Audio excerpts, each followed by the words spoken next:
Definamos lo que es un vector. Un vector es una expresión matemática que se representa como un segmento de recta. Está orientado y determinado por dos puntos. El primero es el punto de origen, que es de donde parte la flecha, y también tenemos al punto extremo, donde se encuentra la punta de la flecha. El vector está determinado además por tres propiedades fundamentales.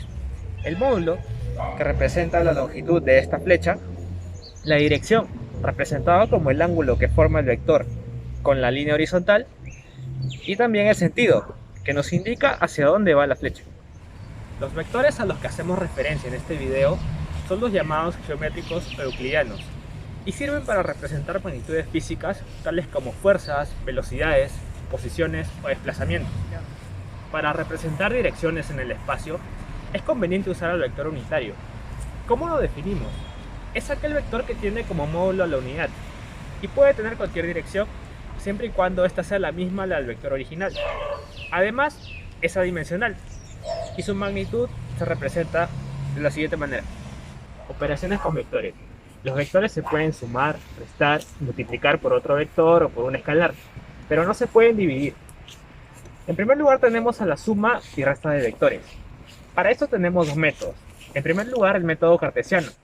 Si tenemos un vector A y un vector B, sumaremos o restaremos las componentes cartesianas de cada vector, teniendo como resultado un vector resultante cuyas componentes cartesianas sean la suma o la resta de las anteriores por cada vector. El siguiente método es el del paralelogramo. Para sumar dos vectores, se los une desde sus puntos de origen. Luego se trazan segmentos paralelos a cada uno de ellos para así formar un paralelogramo. La resultante queda demostrada como el vector que parte desde la unión de los puntos de origen hasta el extremo opuesto, formando así una diagonal. El módulo de la suma queda representado por la siguiente propiedad. Ahora, para restar vectores por este mismo método, simplemente se le cambia el sentido al vector negativo. Para esta manera formar el paralelogramo y buscar la resultante. Producto de vectores. El producto vectorial de dos vectores, sean A y B, es otro al cual llamaremos C. Este concepto es utilizado para describir al torque o los campos magnéticos. Para definir este producto vectorial, graficamos a los vectores A y C. El vector resultante será 1 perpendicular a dicho plano que forman los anteriores. Para hallar la magnitud, utilizamos determinantes, con la siguiente propiedad. Pero si esos conceptos parecieron un poco complicados, a continuación mis compañeros van a mostrar ejemplos donde aplicamos vectores en la vida cotidiana. Diagrama de cuerpo libre. Un DCL es una representación gráfica de una situación real, con el fin de determinar las fuerzas que actúan sobre un cuerpo. Bueno, ahora veremos un ejemplo de la vida cotidiana. Como vemos, hay una persona empujando una azucarera. Lo que queremos saber es qué fuerzas actúan en este momento sobre aquel objeto. La primera fuerza sería la que genera la persona sobre la azucarera.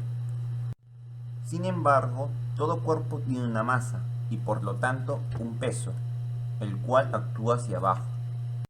Y además está sobre una superficie, la mesa, por lo cual actúa hacia arriba una fuerza de reacción llamada normal. Además, como la azucarera se está arrastrando, debe haber una fuerza de fricción o de roce, que es contraria al movimiento. Entonces este sería el DCL de aquella situación. Imaginamos la azucarera como un punto y ponemos todas las fuerzas ya mencionadas.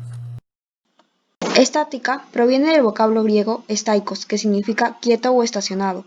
En su definición se le considera como una rama de la física que estudia las condiciones que debe cumplir un conjunto de fuerzas para que el cuerpo permanezca en equilibrio. Un cuerpo puede estar en equilibrio en dos casos. En el primero, el cuerpo se encuentra en reposo, y la suma vectorial de todas las fuerzas que sobre él actúan, es decir, la fuerza resultante, es nula o cero. En el segundo caso, el cuerpo se mueve en línea recta con velocidad constante, y se considera que en tiempos iguales se recorren distancias iguales. En nuestra vida diaria es posible encontrar diversas aplicaciones de la estática, como por ejemplo el poste. Si realizamos el diagrama de cuerpo libre, se evidencia la acción de cuatro fuerzas: el peso del poste, las dos fuerzas de los cables de tensión y la normal. Y mediante la descomposición de vectores se analiza la suma vectorial de las fuerzas, que en este caso es cero, Por lo tanto, se concluye que el cuerpo está en equilibrio y cumple con las leyes de la estática. Aplicación del movimiento.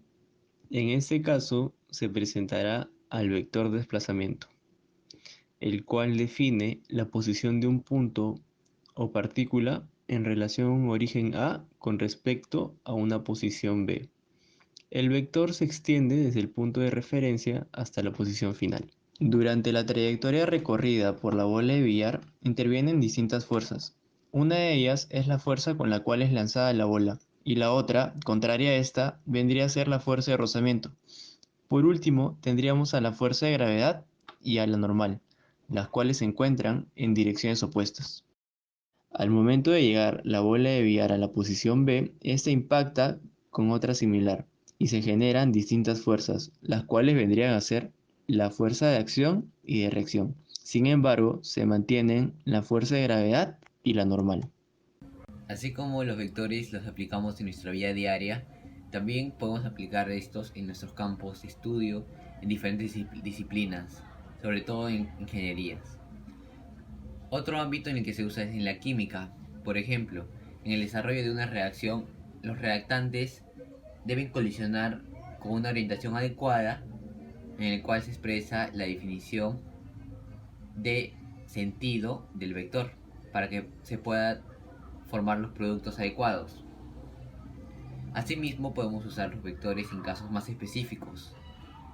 Acá les traigo un ejemplo que se titula Generación de un mapa de vientos en un sistema de información geográfico hecho por González y Bosque, en el cual se aplicará vectores en parte de su trabajo.